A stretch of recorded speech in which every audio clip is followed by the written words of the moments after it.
Bismillahirrahmanirrahim. Kusoo dhawaada koorskeeni marka ahay React.js videogi marka u dambeeyay waxaan la soo aragnay ama soo sameynay ama soo aragnay qaabka markaasi loo shaqeynayo qaabka u shaqeynayo web application ka meesha ka muuqda web application saaragtaan hore ayaa u soo sharxay marka uu ka kooban yahay ilaa 3 column column-ka koowaad oo markaasi qaaridan waxay gaareen ilaa 250 wax ka badan iyo quraankii oo dhameystiran markaasi oo gaaraya isagana 124 markii aan doorto suurad kamid ah markii aan doorto waxa arkaysaa in meesha ka soo baxay suuradii iyo markaasi waxyaabihii ku saabsanay meesha soo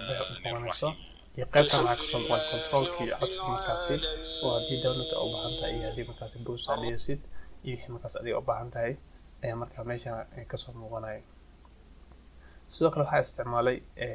waxa ku host gareeyay wax lagu magacaabo marka Netlify oo qaab free ahaan ku host gareeyay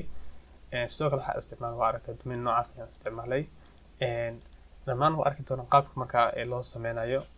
shaqadaas loo qabanayo haddii aad refresh dhawas aragtaanba wuxuu sameynaya markaas loading yar ayuu sameynaya meeshaasi oo wuxuu isku dayaa markaasi data meesha ka muuqato server kaleeto oo banaanka ah oo aan computerkiin ama ahayn application ahayn inuu ka daatada ka keeno kadibna markaas anaga uu ina tuso dhammaan waad la arkeen waxyaabahaas APIs qaabka markaasi in loo sameeyo ugu horreyn waxaan isticmaalinaa anaga waa React si markaas React u isticmaashin waxa u baahan tahay React si u isticmaashid computerkaaga waxa u baahan tahay laba shay inaad ku shubtid midka koowaad oo markaasi oo ah inaad isticmaashid wax lagu magacaabo Node.js ayaad waxa ku sameynaysaa download gareynaysaa hadba markaasi wuxuu soo akhrinaya markaasi operating systemka markaas adiga isticmaalaysid soo aragtaa Linux ay soo qabto maadaama aan isticmaalayo kadib maxaa download ayaa leedahay waxaad dooranaysaa midkan ay ku qoran tahay LTS maadaama uu muddo markaasi uu shaqeyn karo haddaad kan waa isticmaali kartaa balse waxaan kula talinayaa isticmaashid LTS inta markaad sameysid kadib waxaad soo kicinaysaa terminalkaaga oo aad ku shubtid waxaa leedahay markaasi node kadib maxaa leedahay dash version ayaa leedahay inta markaad dhahdid waxa ku soo baxay markaas versionka node-ka ee computerka ku jira meesha ka soo muuqanayso inta markaad aragtid mid kale waxa u baahan tahay waxay tahay computerka inaad ku shubtid wax lagu magacaabo Visual Studio Code kaasi ayaa markaasi ku shubaysaa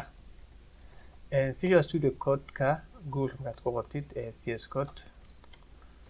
markii aad ku qortid waxaad doonaysaa markaas linkiga marka ugu hore ku qoran tahay code.visualstudio.com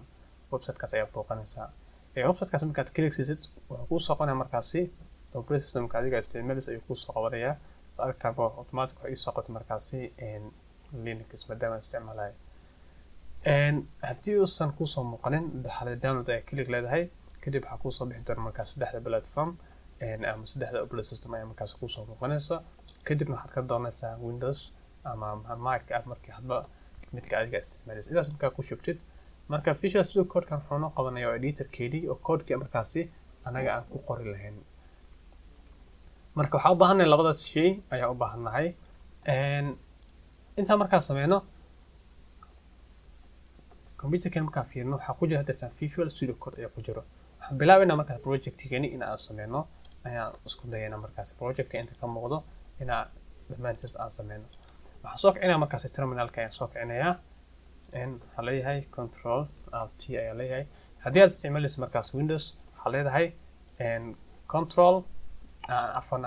PowerShell ayaa isticmaalaysaa ama CMD ayaa soo kicinaysaa haddii aad isticmaalaysa Mac waa la mid oo asna terminal ayuu isticmaalayaa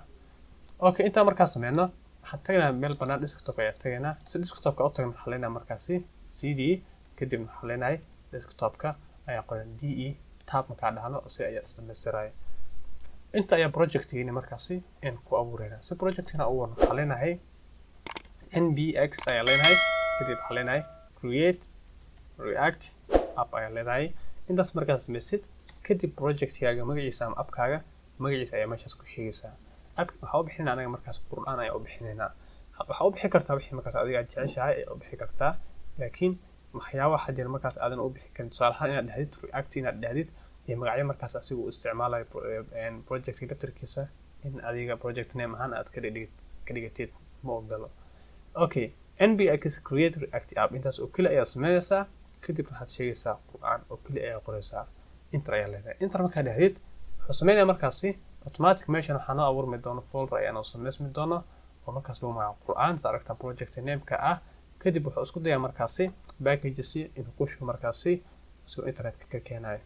Okay, kan wuxuu qaadanayaa markaasi downloadskan iyo installationka uu sameynayo 2 ilaa 3 daqiiqo ayuu qaadanayaa. haddaba waxay ku xirantahay markaasi internetka adiga isticmaalaysa speedkiisa ayay ku xirantahay. waan isku soo noqonaynaa markaasi markuu dhammeeyo shaqadan si markaasi video uusan u sii dheeraanin inbox ayaa meeshan ku leeyahay. Okay, sa aragtaanba wuu dhameeyey markaasi projectkeeni sameyntiisii. sa aragtaan waxaa kusoo muujiyay 2 command meeshan ku qoran. midka koowaad oo ah cd qur'aan macnaheedu waxay tahay folderkaas gudihiisa inaad geshid kadibna waxaa leedahay npm start. waxaa leenahay markaasi cd kadib waxaa qoranaa qur'aan kadib waxaa leedahay npm kadib waxaa leedahay start. npm wuxuu la socdaa isagana waa package waa node package manager wuxuu la socdaa markaasi node markaad ku shubtay ayuu markaasi npm meesha kasoo muuqan. haddii aan fiiriyo npm-ka isagana npm-ka versionka isticmaala haddii aan fiiriyo versionkaasi ayaan isticmaalaya. markaa node ku shubto automatic wuxuu ku shumi doonaa insha allah npm ayuu markaasi isna ku shubi doonaa. waxaa leedahay markaas npm kadib waxaa leedahay start. intaas markaa dhahdid projectkiin ayaa markaasi lasoo kicina waxaa lagu kicin doonaa markaas aragtaanba browserka. boorti uu qaadanaya waa aragtaa boortkaasi oo 3000 ayuu qaadanaysa default ah reactive boortkaas ayay qaadataa. waa aragtaa waxaa noo soo markaasi boilerplate-kan ayaa meeshaas noogu soo muuqday. qaybta inta ayaa ku joojinayaa marka qaybta xigtan waxaan arkaynaa markaasi project gudihiisa inaan galno waxyaabo dheeraadna sii sameyno.